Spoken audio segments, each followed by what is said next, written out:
We live in a world where people pursue all the wrong stuff, and that massive, overpowering pursuit that is all around us encroaches on our lives and gets us caught up in the very pursuit of things which mean nothing or should mean nothing to us. The attitude of most worldly people in terms of their pursuit is exposed ably by Anton Chekhov's classic short story called The Bet. Chekhov was a Russian writer who wrote in the 1800s. This story gives us insight into the value system of most people. The plot involves a wager, a bet, between two educated men. And it was a bet over the issue of solitary confinement. A wealthy, middle-aged banker believed that the death penalty was a more humane punishment than solitary confinement because an executioner kills at once. Solitary confinement kills gradually. One of his guests at a party, a young lawyer of 25, disagreed, saying, "To live under any conditions is better than not to live at all." Angered, the banker impulsively responded with a bet of 2 million rubles, a fortune. He bet that the younger man could not last 5 years in solitary confinement.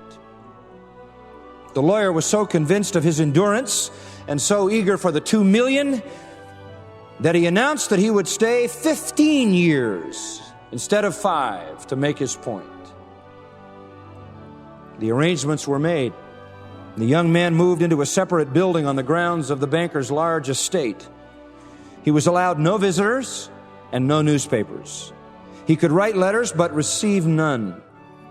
There were guards watching to make sure he never violated the agreement, but they were placed so that he could never see another human being.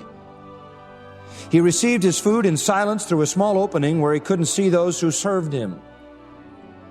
Everything else he wanted, books, certain foods, musical instruments, was granted by his own special written request. The story develops with a description of the things the lawyer asked for through the years and the occasional glances of the observant guardians who delivered some of them while he slept. During the first year, the piano could be heard at almost any hour, and he asked for many books, mostly novels and light reading. The next year, the music ceased and the works of various classical authors were requested. In the 6th year of his isolation, he began to study languages and soon wrote that he had mastered 6 languages. After the 10th year of his confinement, the prisoner sat motionless at the table and read the New Testament. After more than a year's saturation of the Bible, he began to study theology. The second half of the story focuses on the night before the noon deadline when the lawyer will win the bet. The banker is now at the end of his career. His risky speculations and impetuosity had gradually undermined his business.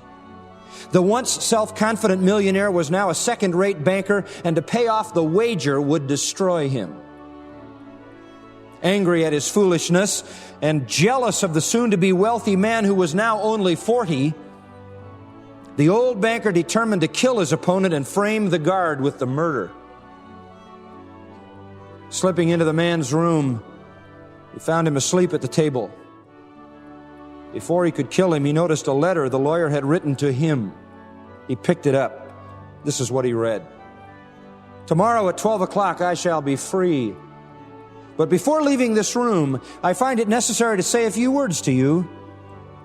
With a clear conscience and before God who sees me, I declare to you that I despise freedom and life and health and all that your books call the joys of this world. I know I am wiser than you all.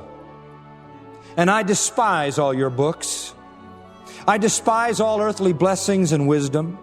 All is worthless and false, hollow and deceiving like the mirage.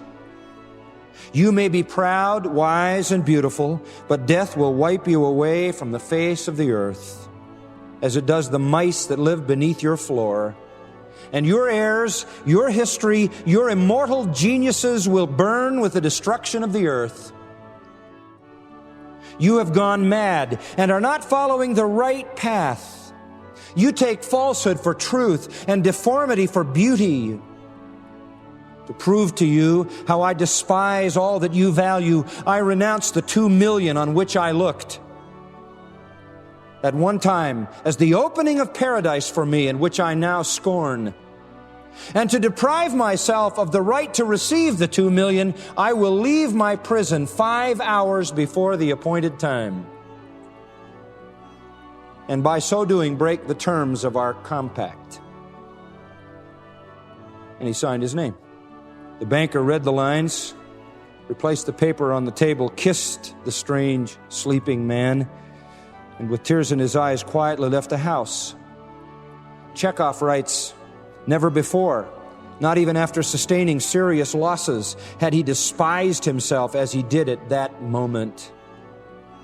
His tears kept him awake the rest of the night, and at 7 the next morning, he was informed by the watchman that they had seen the man crawl through a window, go to the gate, and disappear.